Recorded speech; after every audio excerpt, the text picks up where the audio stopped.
আল কুফরু মিল্লাতুন ওয়াহিদা, সমস্ত কুফরি তাকাত আল্লাহর নবীর ভাষ্য অনুযায়ী মুসলমানদের বিরুদ্ধে একজোট, এক প্ল্যাটফর্মে থাকবে। তাদের আপোষের স্নায়ু যুদ্ধ, স্বার্থের যুদ্ধ, এই যুদ্ধ ওই যুদ্ধ যাই থাক না কেন, মুসলমানদের এগেইনস্টে তারা সব সময় ঐক্যবদ্ধই থাকে। ঠিক কি ঠিক না? আজকে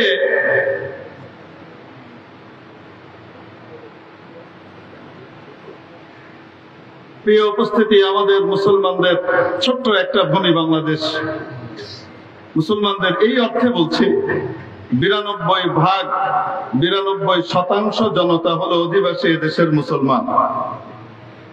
বাকি 8% যারা আছেন তারা সুখে শান্তিতে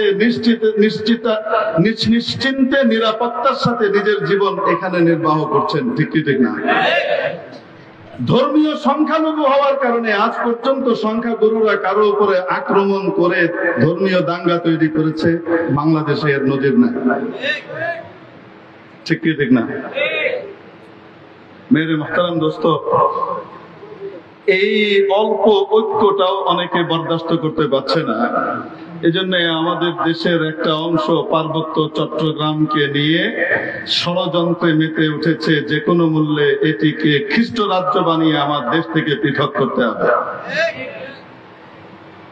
এই চক্রান্তের জানান মাননীয় প্রধানমন্ত্রী আজ কয়েকদিন আগে দিয়েছেন, অথচ আলেম ওলামারা আজ থেকে 35-40 বছর আগ থেকে এই ব্যাপারে জাতিকে সতর্ক করে আসছেন। ঠিক কি ঠিক না? আজ থেকে 40 বছর আগ থেকে আলেম ওলামারা বলছেন এদেশে নন গভর্নমেন্ট অর্গানাইজেশন, বেসরকারি সাহায্য সংস্থা, যেগুলো বৈদেশিক সাহায্য সংস্থা এদেশে এসেছে, এরা হলো ইস্ট ইন্ডিয়া কোম্পানির নব্যরূপ। ইস্ট ইন্ডিয়া কোম্পানি এদেশে এসেছিল ব্যবসা, ছল আর চাতুরি ধরে।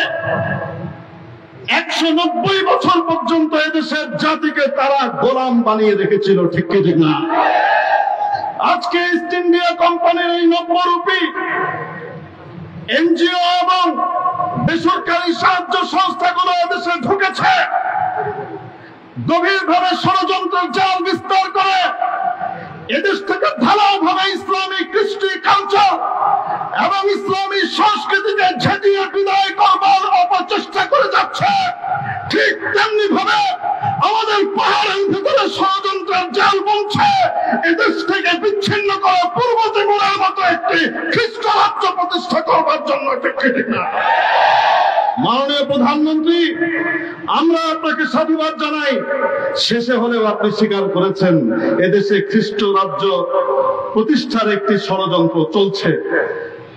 কিন্তু আমরা বলতে চাই, একদিকে আপনি বেসরকারি সমস্ত বিদেশি চিহ্নিত এনজিওদেরকে ব্ল্যাঙ্ক চেক দিয়ে রাখবেন, নির্বিরোধী ভাবে তাদেরকে কাজ করবার সুযোগ দেবেন, আর অপরদিকে দেশপ্রেমের ঘোষণা দেবেন আর বলবেন ওরা চক্রান্ত করছে, আর তাদেরকে আপনি ছাড় দিয়ে রাখবেন।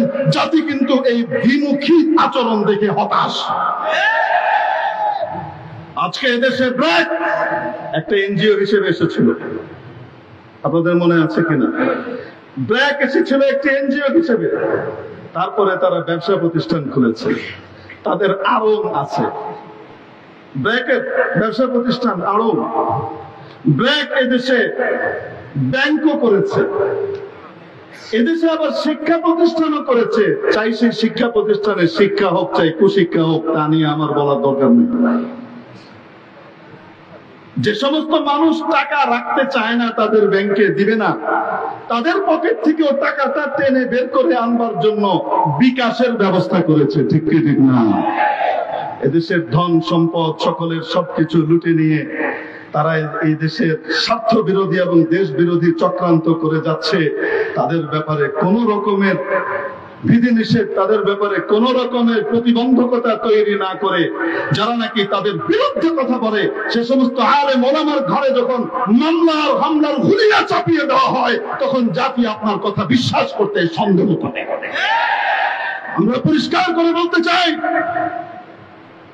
ভালোবাসা যদি করতেই হয় তো মুসলমানের সাথে ভালোবাসা করেন। এই সীমান্তের ব্যাপারে দাদাদেরকে চুমা দিয়েও লাভ নেই, জঙ্গলের ওই পারের নাক চ্যাপটা চীনাদেরকে গলা লাগিয়েও লাভ নাই।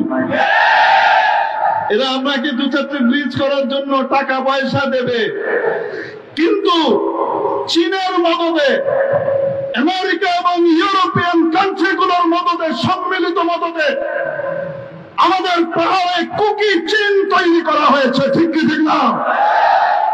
একের পর এক তারা দেশ বিরোধী কর্মতৎপরতা চালাচ্ছে। তাদের ব্যাপারে আপনি যথাযথ পদক্ষেপ নিন।